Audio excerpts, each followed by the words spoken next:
रामकृष्ण हरी. आज माझ्यासोबत हरिभक्तपरायण मनोज महाराज भाग्यवंत श्री संत ज्ञानेश्वर माऊली संस्थान सिल्लोड या ठिकाणून आहेत आणि त्यांच्यासोबत आज आपण संत तुकाराम महाराजांच्या अभंगावरील व गाथेवरील जे काय अभंग वगैरे आहे यांच्यावर चर्चा करण्याचा प्रयत्न करणार आहोत.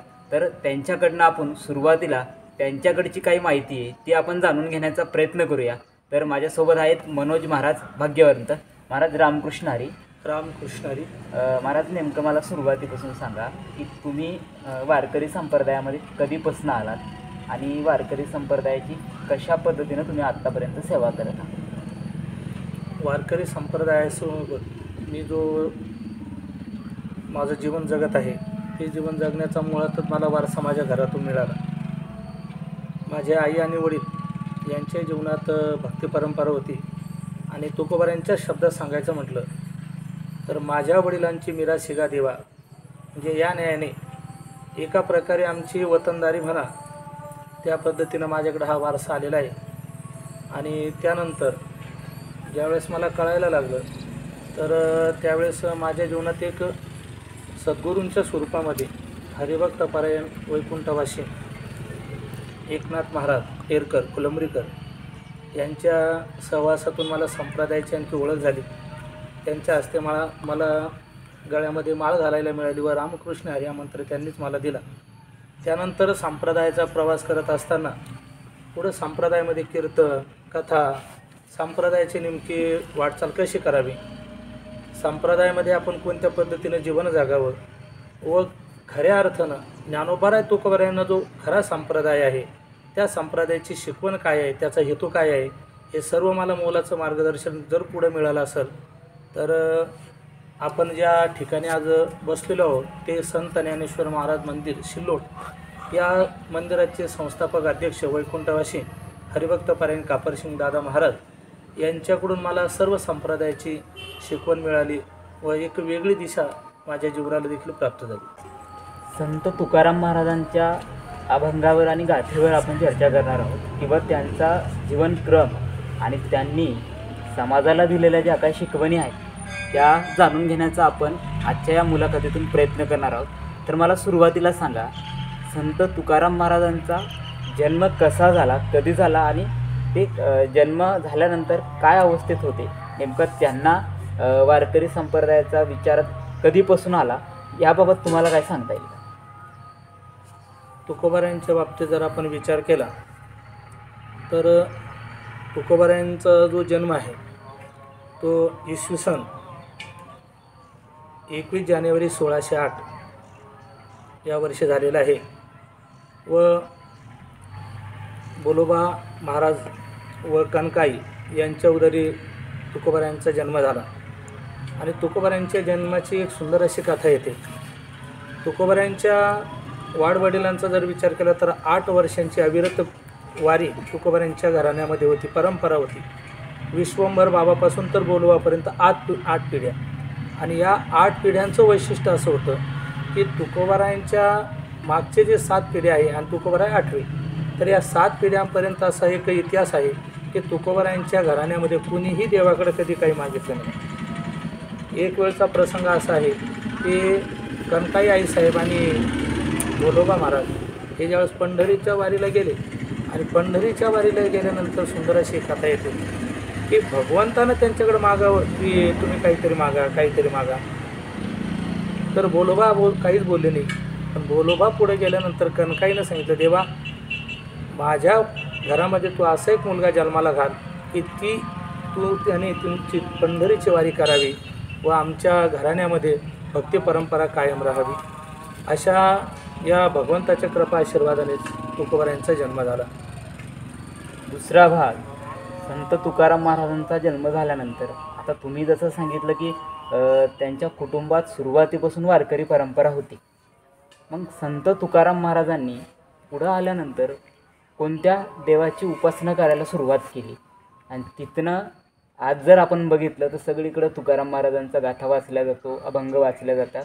मग तिथनं हा सगळा भाग चालू झाला. नेमकी त्यांनी सुरुवातीला कुठल्या देवाची उपासना करायला सुरुवात केली आणि ती कशी? तुकोबारायांचा जर जीवनाचा विचार केला तर तुकोबारायांच्याच गाथ्यामध्ये आपल्याला असं पाहायला मिळतं.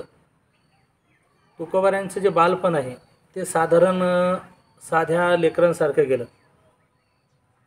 बाळपणी ऐशी वर्षे गेली 12, खेळताया पोरा नानामते. तुकोबारायांच्या गाथ्यामध्ये प्रमाण आलेलं आहे की बालपणामध्ये मी 12 वर्ष लहान लेकरांसारखं लहान मुलांसोबत मी खेळायचो.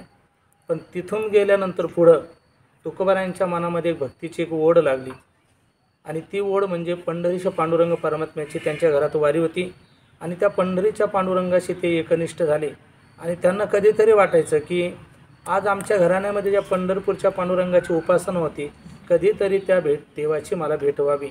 आणि या न्यायाने एकनिष्ठ तुकोबाराय पांडुरंगाची उपासना करायचे आणि उपासना करत असताना त्यांनी सांगावं की एक गावे आम्ही विठोबाचे नाम आणि कापे काम नाही आता.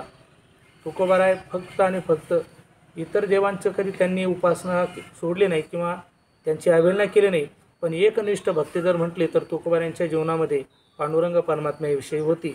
आणि ते देखील सांगतात की सहज वडिला होती सेवा म्हणून पूजितो या देवा.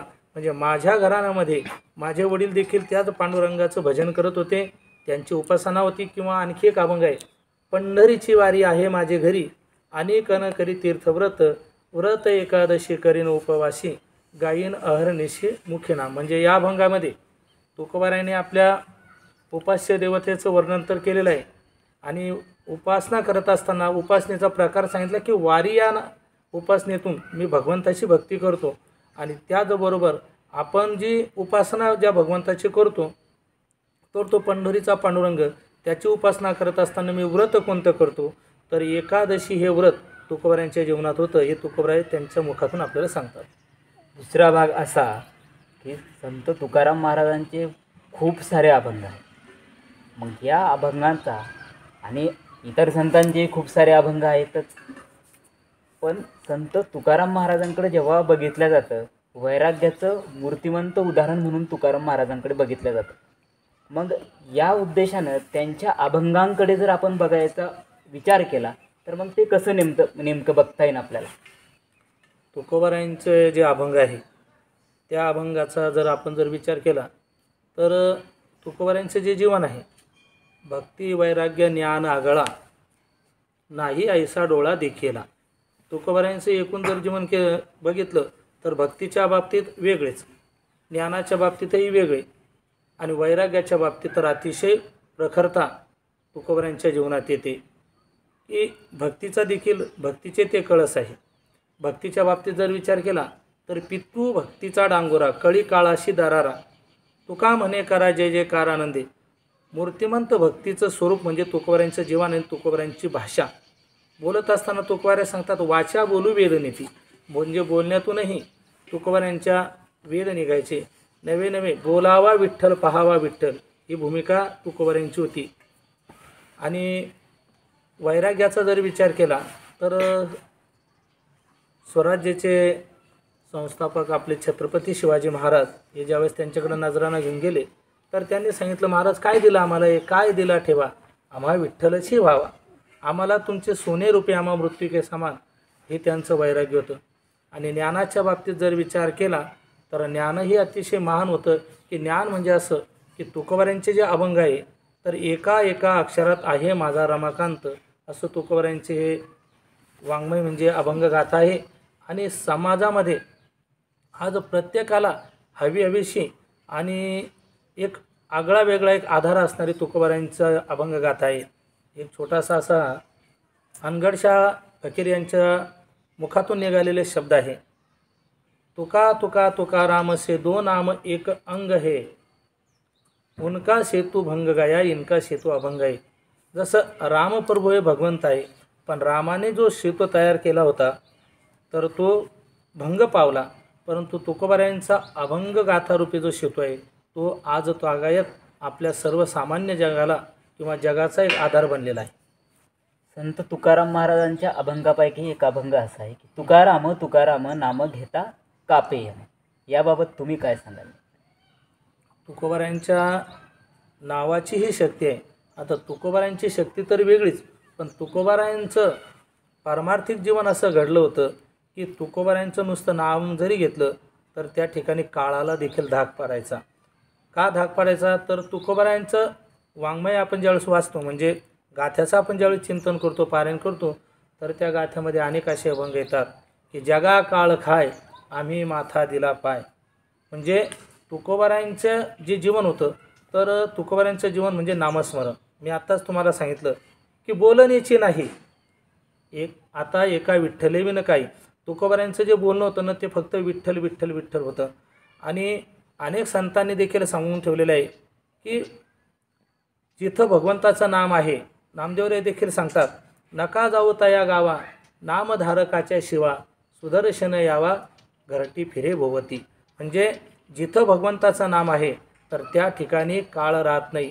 आणि तुकोबारायांच्या जीवनाचा जर विचार केला तर तुकोबारायांच्या जीवनात राम हे नाव सिद्ध आहे आणि तुकोबारायांची भक्ती आहे. आणि भक्ती आणि भगवंत याचं समीकरण म्हणजे तुकाराम महाराज म्हणजे तुकोबाराय आहे. आणि म्हणून तुकोबारायांचं जर नुसतं तुकाराम तुकाराम हे नाव जरी आपण घेतलं तर अगदी आपण काळालाही जिंकू शकतो. की ज्याप्रमाणे तुकोबारायांच्या बाबतीत निळोबारायांनी सांगितलेलं आहे की प्रयाण काळी देवे विमान पाठविले कळीच्या काळाबाजी अद्भुत वर्तिले मानव देह घेऊन या निजधामा गेले निळा म्हणे तेने सकळ संतात वशविले. म्हणजे एक प्रकारची एक विलक्षण शक्ती तुकोबारायांच्या तुकोबारायांच्या नामस्मरणामध्ये आहे. तुकोबारायांचं नुसतं नामस्मरण केलं तरी देखील आपण काळावर विजय प्राप्त करू शकतो. ही तुकोबारायांची भक्तीची महानता आहे. संत तुकाराम महाराजांच्या जीवनामध्ये खूप सारे अडथळे आले असं सांगितलं जातं. किंबहुना वेगवेगळ्या ग्रंथामध्ये देखील त्याचा उल्लेख आपल्याला बघायला मिळत असतो. तुकाराम महाराजांनी ज्या पद्धतीनं त्यांच्या जीवनात आलेल्या अडथळ्यांवरती मात केली किंवा त्यांचा सामना करत आपला संप्रदाय टिकून ठेवला, त्या पद्धतीनं आजच्या काळात होतं आहे का? तुम्हाला याबाबत काय वाटतं? तुकोबारायांच्या या जीवनाचा जर आपण विचार केला तर तुकोबारायांच्या जीवनात ज्या अडचणी आल्या, खरं तर तुकोबारायच नाही तर मी सांगेल की संतांच्या जीवनामध्ये ज्या अडचणी आल्या, अगदी आपण ज्ञानोबारायांच्या मंदिरात या ठिकाणी एकत्र आलेलो होतो. आपला हा संवाद ज्ञानोबारायांच्या मंदिरात चालू आहे. त्या ज्ञानोबारायांच्या जीवनाचा जरी आपण विचार केला तर त्यांच्या जीवनामध्ये खूप अशा हालापेष्टा झाल्या. त्याचप्रमाणे तुकोबारायांच्या जीवनामध्ये देखील अनेक अडचणी आल्या. जसं मी आत्ताच तुम्हाला सांगितलं की 12 वर्षाचे 14 वर्षाचे तुकोबाराय असतील तर त्या ठिकाणी आईवडील जातात आणि आईवडील गेल्यानंतर सर्व कुटुंबाची जबाबदारी पडते. त्यानंतर पुढं लग्न होतं. लग्नानंतर पहिली पत्नी, तुकोबारायांच्या मुखातील शब्द आहे, दुष्काळे आटीला द्रव्य नेला मान स्त्री एक अन्न अन्न करता मेली. दुष्काळामध्ये गावामध्ये दुष्काळ पडला, गावामधील लोकांना खायला मिळत नव्हतं. तर तुकोबारायांनी काय केलं, आपल्या घरात होतं नव्हतं ते सर्व समाजाला वाटून दिलं. आणि मग आता तुकोबारायावर देखील उपासमारीची वेळ आली आणि त्यामध्ये तुकोबारायांचे कुटुंब देखील गेलं. आई वडील गेलेले आहे, कुटुंब गेलं. आणि मग अशा परिस्थितीत आता काय करावं, तर त्या ठिकाणी त्यांचा जर कोणता आधार होता तर त्यांचा मुख्य आधार म्हणजे पांडुरंग परमात्मा. त्यांचं खरं जर धन असेल तर ते म्हणायचे की विठ्ठल आमुचे जीवन आगमा निगमाचे स्थान सर्व सिद्धीचे साधन विठ्ठल ध्यान दिसावा. म्हणजे तुकोबारायांच्या जीवनामध्ये जी काही संकट आली त्या संकटावर मात करण्याकरता त्यांच्या जीवनामध्ये जर शस्त्र जर कोणतं असेल तर ते विठ्ठल नावाचं किंवा पांडुरंग परमात्म्याचं चिंतन याचा त्यांनी आधार घेतला. जसं आपल्याही जीवनामध्ये जर संकट आलं किंवा उदाहरण जर बघायचं म्हणलं तर आपल्याला जर एखाद्या वेळेस ऊन लागलं तर आपण सावलीचा आश्रय घेतो. त्याप्रमाणे तुकोबारायांच्या जीवनामध्ये जर काही संकट आले तर त्याही वेळेस त्यांनी नामचिंतनाचा सहारा घ्यावा. आणि आजही जर आपण विचार केला तर आपल्या जीवनामध्ये संकट येतात, पण संकटावर जर आपल्याला मात करायची असेल तर मी तुम्हाला सांगू शकतो, आजही जर आपण ठामपणे पंढरीश पांडुरंग परमात्म्याचं चिंतन केलं तर तुकोबारायांचे शब्द आहे, मागे पुढे उभा राहे सांभाळीत आलिया आघात निवाराया, किंवा घात आघात निवारी छाया पितांबर धरी. पंढरीश पांडुरंग परमात्मा भक्ताच्या मागं पुढे उभा राहतो. मग कुठलंही संकट येऊ द्या, जसं पितांबराचं प्रमाण मी तुम्हाला सांगितलं, घात आघात निवारी छाया पितांबर धरी. जसे माय काय करते, आपल्या लेकराला ऊन लागू नये म्हणून त्याच्या अंगावर त्याच्या डोक्यावर पदर टाकते, तसा पंढरीश पांडुरंग परमात्मा हा आम्हा सर्व वारकऱ्यांची आई आहे, हा आम्हा सर्व वारकऱ्यांचा बाप आहे. आणि लेकराची जशी काळजी एक आई वडील करतात, त्याचप्रमाणे पंढरीश पांडुरंग परमात्मा आपलीही या ठिकाणी तो काळजी करत, यात अजिबात संशय नाही. फक्त आपला त्या पंढरीच्या पांडुरंगावर एक विश्वास असावा. विश्वास ही तो करी स्वामीवरी सत्ता. या न्यायाने आपण जर जीवन जगलो तर आजही जगात असं संकटच नाही की ज्या संकटावर आपण मात करू शकत नाही. दुसरा भाग असा, संत तुकारामांच्या अभंगांचा आजच्या समाजावर कशा पद्धतीनं परिणाम होतो किंवा तो कशा पद्धतीनं व्हायला पाहिजे असं तुम्हाला वाटतं? तुकोबारायांच्या अभंग गाथ्याचा जर विचार केला तर समाजाच्या जीवनावर तुकोबारायांच्या गाथ्याचा काय परिणाम होतो, तर मी तर सांगेल, तुकोबारायांचा जो गाथा आहे हा समाजाच्या इतका उपयोगाचा आहे की आपलं जीवन जर आपल्याला सफल करायचं आहे तर त्याकरता तुकोबारायांचा गाथा अतिशय महत्त्वाचा आहे. आज आपल्या जीवनाचा जर आपण विचार केला तर आपल्या जीवनामध्ये सुख किती आहे आणि दुःख किती आहे. तुकोबाराय स्वतः सांगतात तुकोबारायांच्या गाथ्यामध्ये, सुख पाहता जवा पाडे दुःख पर्वता एवढी. तुमच्या आमच्या जीवनात सुख हे जवाच्या दाणे इतकं आहे आणि दुःखाचा जर विचार केला तर मोठ्या पर्वतासारखं एवढं आहे. मग आपल्या जीवनामध्ये हे सुख यावं आणि दुःख हे जवासारखं व्हावं आणि पर्वता एवढं सुख व्हावं, तर याकरता आपल्याला जर करायचं असेल तर ते तुकोबारायांच्या गाथ्याचं चिंतन गरजेचं आहे. कारण तुमच्या आमच्या जीवनामध्ये जे दुःख आहे ते दुःख ते नैराश्य जाण्याकरता तुकोबारायांची गाथा महत्त्वाची आहे. कारण तुकोबारायांची गाथा आपल्याला एक जीवन जगणं शिकवते. जसं आपल्या जीवनामध्ये एखादं संकट आलं तर आपण दुःखी होतो, पण तुकोबारायांच्या आत्ताच तुम्ही मला एक अगोदरी प्रश्न केला की तुकोबारायांच्या जीवनामध्ये ज्यावेळेस संकट आले तर त्यांनी काय केलं, तर इथे एक प्रमाण आहे बघा. ते सांगायचे, ज्यावेळेस माझ्यावर संकट येतं तर त्यावेळेस अनेक लगे रुसावे बहुता आपुल्या संचिता वाचून या. ते फक्त आपल्या संचिताचा विचार करायचे आणि जीवनात संकट आलं तर आजही मी समाजाला सांगेल, तुकोबारायांचं हे प्रमाण आपल्या जीवनात खूप महत्त्वाचं आहे की ठेविले अनंते तैशीची राहावे चित्ती असू द्यावे समाधान. उदाहरणार्थ आपल्या जीवनात एखादं संकट आलं तर संकट आल्यानंतर आपण खचणं किंवा दुःख त्याचं वाटून घेणं हे त्या आपल्या संकटावरचं उत्तर नाही. मग आपल्यावर ज्यावेळेस संकट येतं तर त्यावेळेस आपण शांत राहायचं आणि शांत राहून भगवंताचं चिंतन करायचं. आपल्या जीवनाचा जर विचार केला की तुकोबारायांचा गाथा आपल्या जीवनात किती महत्त्वाचा आहे तर मी तुम्हाला सांगून जाईल. आज आपण जीवन जगत असताना बऱ्याच ठिकाणी आपलं स्वैर जीवन आपण जगतो. जसं आपण आज जर विचार केला तर जीवन जगण्यासाठी आपल्याला सर्वात मोठी जर कसली गरज असेल तर ती धनाची, नाही का. तुकोबारायांचं देखील एक प्रमाण आहे, धनवंता लागे सर्व मान्यता हे जगी. कारण तुकोबारायांची गाथा आपल्या जीवनाशी का गरजेची आहे याकरता बोलतो. तर जीवन जगण्याकरता जर विचार केला आपण पटकन उत्तर देतो पैसा. पैशाशिवाय काहीच होत नाही. तुकोबाराय देखील सांगतात की एखाद्याजवळ जर धन आहे तर त्याला सर्वजण मान्यता देतात, नाही का. एखाद्याकडं धन आहे त्याचं नाव धनाजीराव आहे. धन जर असेल तर धनाजीराव, धन कमी असलं तर धनाजी, आणि धन जर त्याचं संपलं तर त्याला धन्या असं म्हटलं जातं. पण मग तुकोबाराय सांगतात की धन जीवनात खूप गरजेचं आहे, पण धन कमवत असताना कोणत्या पद्धतीने आपण धन कमवावं.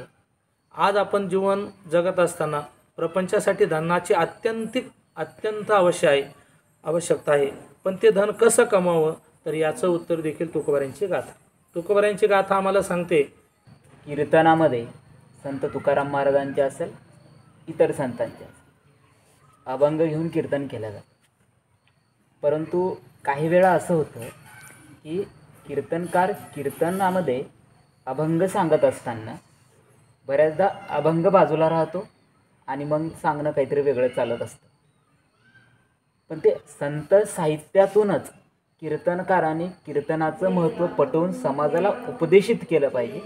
ते नेमकं कशा पद्धतीने केलं पाहिजे याबाबत काय? आपला प्रश्न अतिशय खूप महत्त्वाचा आहे.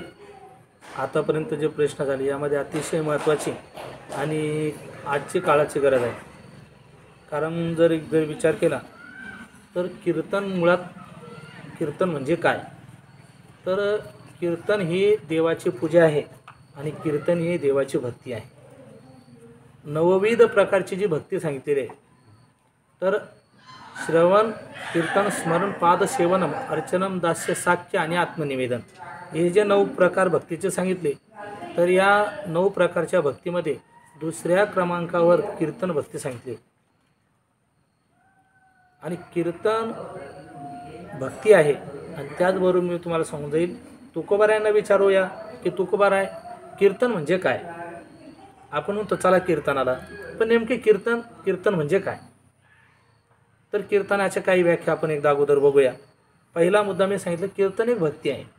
आता तुकोबारायांना विचारूया आपण की कीर्तन म्हणजे नेमकं काय. तर तुकोबाराय सांगतात, स्वतः मला तरी असं वाटतं ते देवालाच बोलतात बरं का.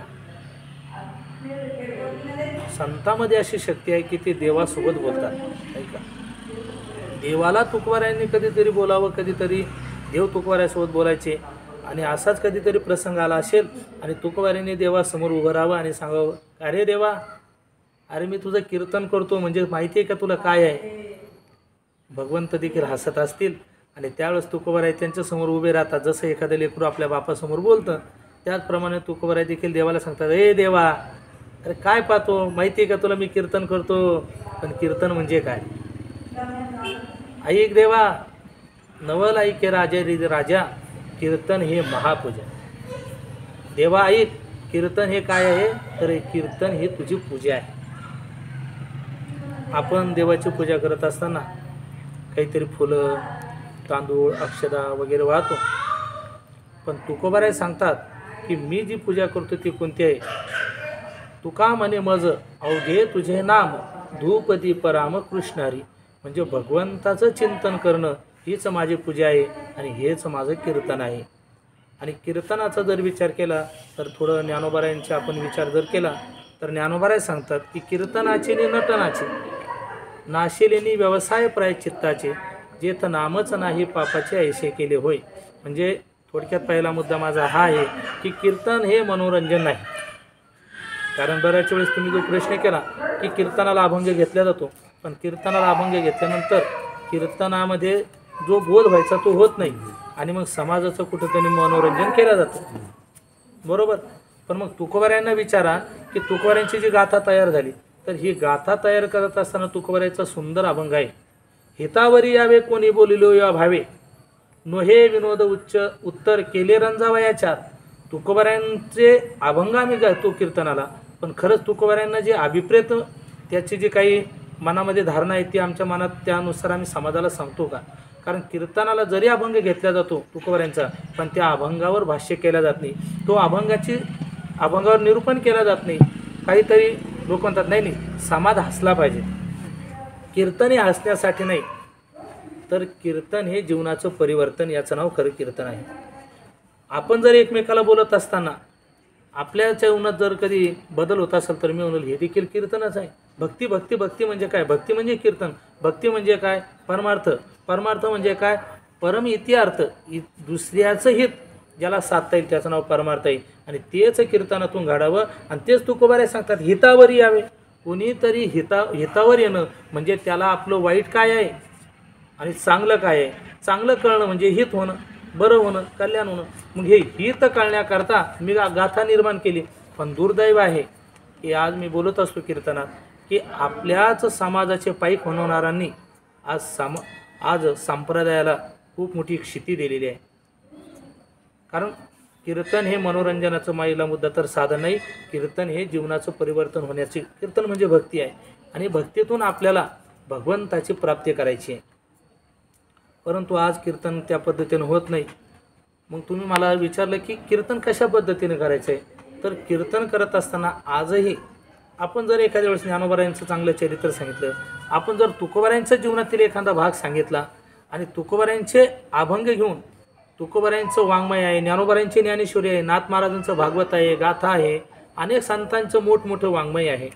तर त्या वाङ्मयाचा आधार देऊन आणि चांगल्या पद्धतीनं जर अभ्यास आणि चिंतन जर करून आपण समाजाला चांगले जर संतांचे अनुभव, संतांचं जीवन आणि समाजाचे जीवन याची जर तुलना करून दिली की एका बाजूनं परमार्थ करणारा वर्ग कसा जीवन जगतो आणि एका बाजूनं परमार्था सोडून परमार्थाला विसरून जो जीवन जगतो, त्या दोघांचं जीवन कसं आहे याचं जर आपण समीकरण करून दिलं, संतांचं जीवन एका बाजूला ठेवलं आणि एका बाजूला जर समाजाचं अधोगती होणारं जीवन जर समाजासमोर ठेवलं, तर आजही मला असं वाटतं की मनोरंजनापेक्षा तुकोबारायांचे अभंग असतील, ज्ञानोबारायांची ज्ञानेश्वरी असतील, भगवंताचं चिंतन असेल, हे समाजाच्याही हिताचं आहे आणि समाज चांगल्या पद्धतीनं ते ऐकू शकेल.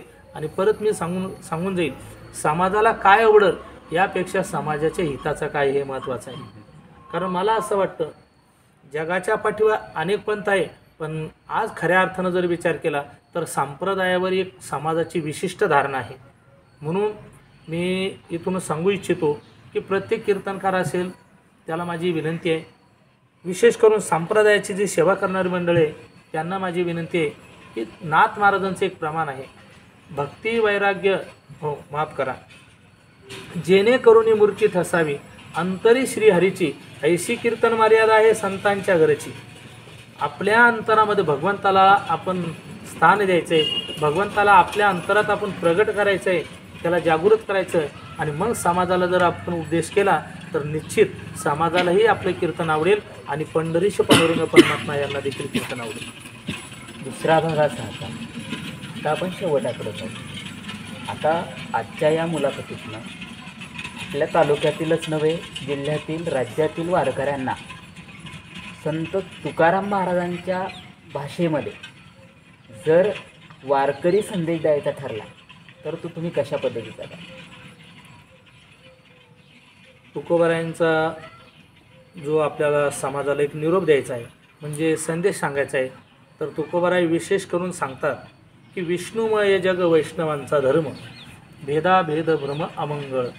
आज जर समाजात आपण जर विचार केला तर बऱ्याच ठिकाणी वेगवेगळ्या कारणावरून, वर्णावरून म्हणा, जातीहून म्हणा, भेद केला जातो. पण तुकोबाराय सर्व समाजाला सांगत असताना, कारण तुम्ही विचार केला, मला प्रश्न विचारला की संप्रदायाची सेवा करणारी किंवा कीर्तनकारांना तुम्ही काय संदेश द्याल तुकोबारायांच्या भाषेतून, तर तुकोबारायांचा संदेश मी तुमच्यासमोर मांडतो. कुणाला सांगितलं हे विष्णुमय जग वैष्णवांचा धर्म, भेदाभेद भ्रमामंगळ, तर त्याचं उत्तर दुसऱ्या चरणात सांगतात, ऐका जे तुम्ही भक्त भागवत, जे तुम्ही भक्त आहात भगवंताचे, हरिभक्त पारायण आपण म्हणून घेतो किंवा भक्त भागवत आपल्याला म्हणून घेतो, तर अशा भक्त भागवतांना म्हणजे वारकरी संप्रदायातील किंवा कुठली साधना करणाऱ्यांना तुकोबारायांनी हा संदेश दिला की हे जे जग आहे ना, हे जग सर्व भगवंताचं स्वरूप जाणं, विष्णुमय जग. या जगात जे जे आपल्याला, आपण एकमेकासमोर आहोत, पण आपण कोण आहोत तर एकमेकाला आपण भगवत स्वरूप बघायचं आहे, भगवंताला जाणायचं आहे. म्हणून बघा, आपल्या पूर्वजांकडे एक जुनी पद्धत होती, एक व्यक्ती दुसऱ्या व्यक्तीला भेटला तर तो म्हणायचा राम राम, 2 वेळेस राम राम म्हणायचा. का तर माझ्यात असणारा राम तुम्ही बघायचा आणि तुमच्यात असणारा राम मी बघायचा. तेच तुकोबाराय सांगतात, विष्णुमय जग वैष्णवांचा धर्म, भेदाभेद भ्रमामंगळ. आणि तुकोबारायांच्या भाषेतच परत मी तुम्हाला सांगून की कुणाला वैष्णव म्हणावं, कुणाला वारकरी म्हणावं, तर महाराज सांगतात, वैष्णव तो जया अवघी देवावरी माया. म्हणजे देवस्वरूप जग आपण बघायचं आणि समाजावर देवासारखं प्रेम करायचं, हेच तुकोबारायांच्या गाथ्यातून आपल्याला पाहता येईल. आणि परत एक मुद्दा महत्त्वाचा सांगायचा तो असा की आपल्याला जर आपलं जीवन जर सफल करायचं आहे तर तुकोबारायांचं जीवन हे भगवंताला आणि समाजाला वाहिलेलं जीवन आहे. आणि तुकोबारायांचा एक सुंदर असा अभंग आहे. तुकोबाराय सांगतात की बाबांनो, आपण हितावर यावं याकरता माझी तळमळ आहे. आणि तो उपदेश करत असताना तुकोबाराय सांगतात, लागोनिया पाया विनवितो तुम्हाला, करटाळी बोला मुखी नाम, विठ्ठल विठ्ठल म्हणा वेळोवेळा, हा सुख सोहळा स्वर्गी नाही. म्हणून मी देखील विनंती करतो, आपल्याला जे मानवी जीवन मिळालेलं आहे आता यानंतर मिळेल असं नाही, सांगता येत नाही की आता आपल्याला परत कोणता जन्म मिळेल.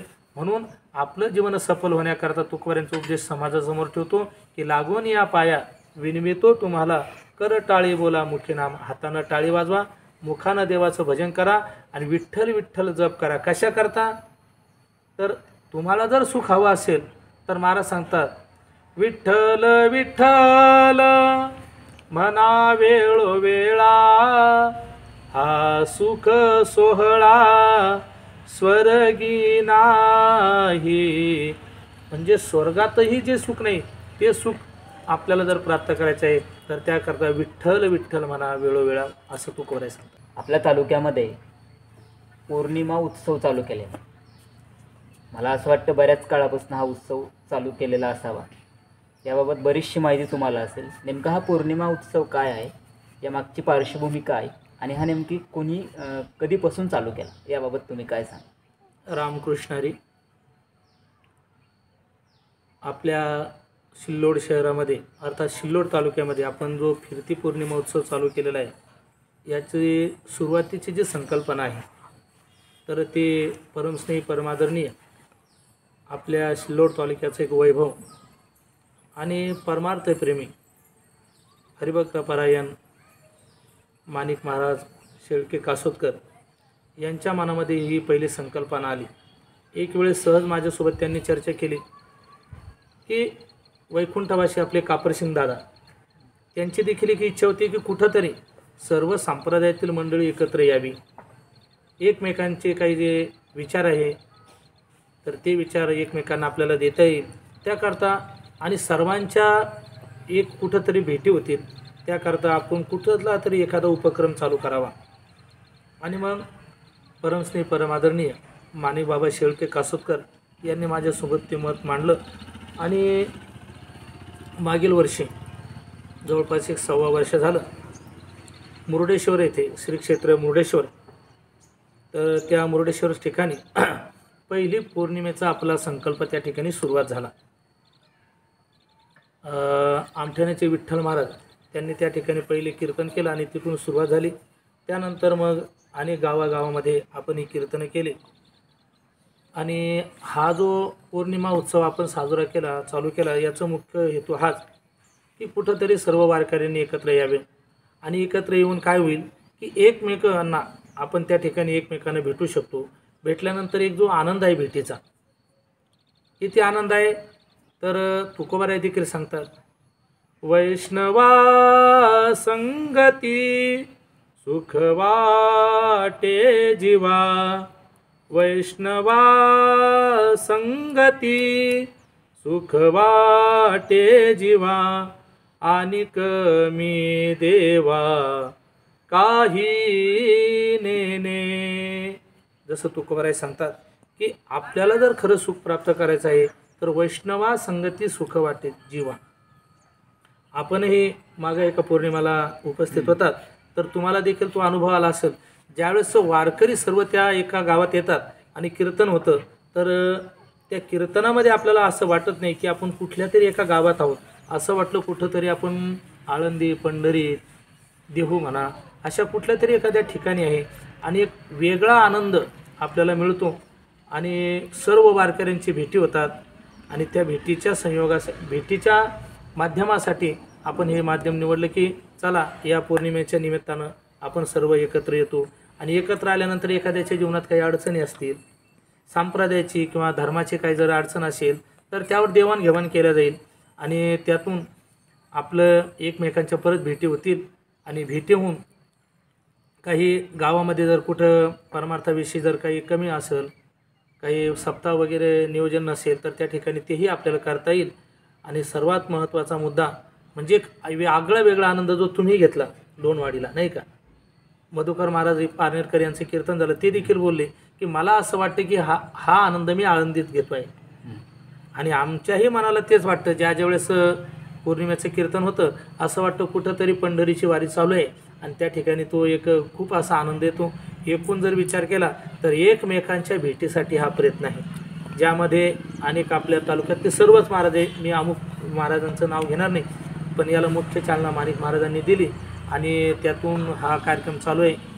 मी सर्व वारकऱ्यांना देखील विनंती करतो, सर्व भगवतप्रेमी असतील, कुठल्याही पंथाचे कुठल्याही देवाची उपासना करणारे, त्यांना माझी कळकळीची विनंती आहे की सर्वांनी या पौर्णिमेला यायचं आहे. आपल्या तालुक्याचा एक फिरती पौर्णिमा नावाचा ग्रुप चालू झालेला आहे. ज्यांचं ग्रुपमध्ये नाव नसेल त्यांनी कुठल्याही महाराजांसोबत संपर्क साधायचा आहे आणि आपलं नाव समाविष्ट त्यामध्ये करायचं आहे. आणि जिथं जिथं फिरती पौर्णिमेचं कीर्तन होईल तिथं येऊन या कीर्तन ज्ञानामृताचा आणि आनंदाचा आपण लाभ घ्यावा अशी माझी विनंती आहे. तरुण वारकऱ्यांना या फिरत्या पौर्णिमेमध्ये, प्रत्येक फिरत्या पौर्णिमेमध्ये तरुण वारकरी हजर राहिलेच पाहिजे, यासाठी तुम्ही नेमका एक वरिष्ठ वारकरी म्हणून त्यांना काय सल्ला द्याल? तरुण वारकऱ्यांसाठी सल्ला म्हणल्यापेक्षा मी त्यांना विनंती करतो बरं का.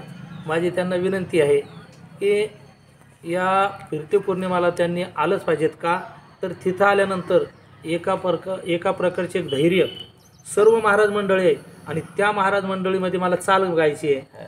यानंतर आमचा एक असा विषय आहे, आमचं महाराज मंडळीमध्ये बोलणं झालं की विशेष करून तरुण कीर्तनकारांना संधी, प्रथम प्राधान्य तरुण कीर्तनकारांना द्यायचं आहे. आणि तरुण कीर्तनकारांना प्राधान्य याकरता द्यायचं आहे की आमची अशी एक इच्छा आहे की आपल्या संप्रदायाचा पाईक तरुण विद्यार्थी असेल किंवा कुठलाही व्यक्ती असेल तर ज्यावेळेस तो सर्व महाराजांसमोर कीर्तन करेल, चाल म्हणेल, तर तो तालुक्याच्या बाहेर कुठेही गेला तर त्याच्या मनात भय नावाची चिंता, माझ्यासमोर कुणीतरी अधिकारी महात्मा आहे, माझ्यासमोर खूप मोठा गायक आहे, तर हे त्याच्यावर असं कुठलाच दबाव येणार नाही. त्याकरता तरुणांना ही सुवर्ण संधी म्हणायला हरकत नाही. कारण ज्यावेळेस मी परमार्थामध्ये पाऊल टाकलं त्यावेळेस एवढ्या सोयी नव्हत्या, इतके साधनं नव्हते, पण आज बऱ्याचशा काही सोयी उपलब्ध आहे.